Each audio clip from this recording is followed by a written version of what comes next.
अस्सलाम वालेकुम जी दोस्तों, फिर भरावां वास्ते 450 रुपए की डील। पहली जनाब टैडी मादी माशाल्लाह चेक करो जनाब, छोड़ सा बड़ी प्यारी अख विच है। टैडी मादी है पहली, 450 रुपए पर ने डील है। 10 पीस दे सा भरावां की जी दोस्तों। दूसरी बादाम सीरी मादी जनाब, छोड़ सा भरावां की चेक करा सा। 450 रुपए की डील है जनाब।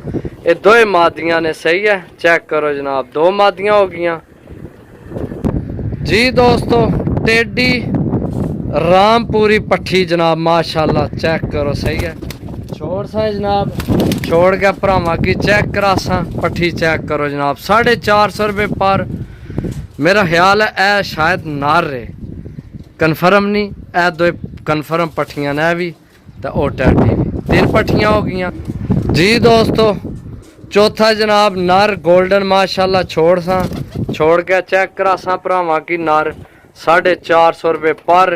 सेल लागी जनाब, आज खुश कर देना भरावां की। अगे भी बड़ियां कल आईयां, बाकी जिस भरा लैने होवन ना, कन्फर्म करने पैसे भेजने ते जनाब तां ये लभने। वैसे जे आखियो ना गल्लां नाल तां नहीं ना फिर चीज़ां लभनियां भरावो जी दोस्तों। मादी चेक करो जनाब, 450 रुपए पर।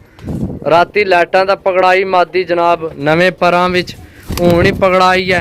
इन्हां दोवां दिनां विच ही पकड़ाण होई है, सही है।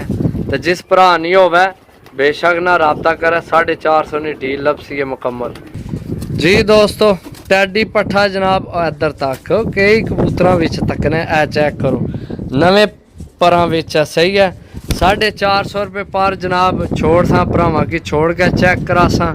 हवा बहुत तेज़ चल रही है, पता नहीं आवाज़ साफ आ रही है या नहीं। बाकी जनाब 450 रुपए पर रहे जी दोस्तों। जीरी मादी अच्छे टाइम पकड़ाई मादी है, हरा रंग लग्या सी पल्ले दा, सही है। चेक करो जनाब मादी, छोड़ सा। छोड़ के भरावां की चेक करा सा, 450 रुपए पर जी दोस्तों। माशाल्लाह पट्ठी चेक करो, सही है। बहुत कमाल नहीं पट्ठी है। छोड़ सा, छोड़ के भरावां की चेक करा सा, बहुत अच्छी पट्ठी। 450 रुपए पर जनाब, 450 रुपए पर। जिस भरा लैने होवन 0325 52 40 630 जी दोस्तों। माशाल्लाह जीरी तो कलर बड़ा नायाब, चेक करो दो बाज भी है, सही है। बहुत अच्छा पर कुंदस, सही है। 450 रुपए पर जनाब भरावां की मिलसी है भी, सही है। चेक करो मादी माशाल्लाह जी दोस्तों। टैडी कबूतर बाकी खंभ चेक करो सियार है, नज़र आए ने। बहुत अच्छा पर कुंदस, चेक करो जनाब, सही है। छोड़ सा, छोड़ के भरावां की चेक करा सा जनाब। टैडी पीस चेक करो जी दोस्तों। ज़िला मेरा गुजरात, तहसील सराय आलमगीर, पिंड मेरा, ग्राम मेरा पुहांज। कार्गो इंशाल्लाह अल्लाह ने हुक्म नाल आर पाकिस्तान। ज़िला मेरा गुजरात, तहसील सराय आलमगीर, ग्राम मेरा पुहांज। Cargo are Pakistan. जिथे किसी भरा आख्या जनाब कार्गो मिलसी, सही है। 10 पीस ने, 450 रुपए पर। ओके, अल्लाह हाफिज़। ये एक है।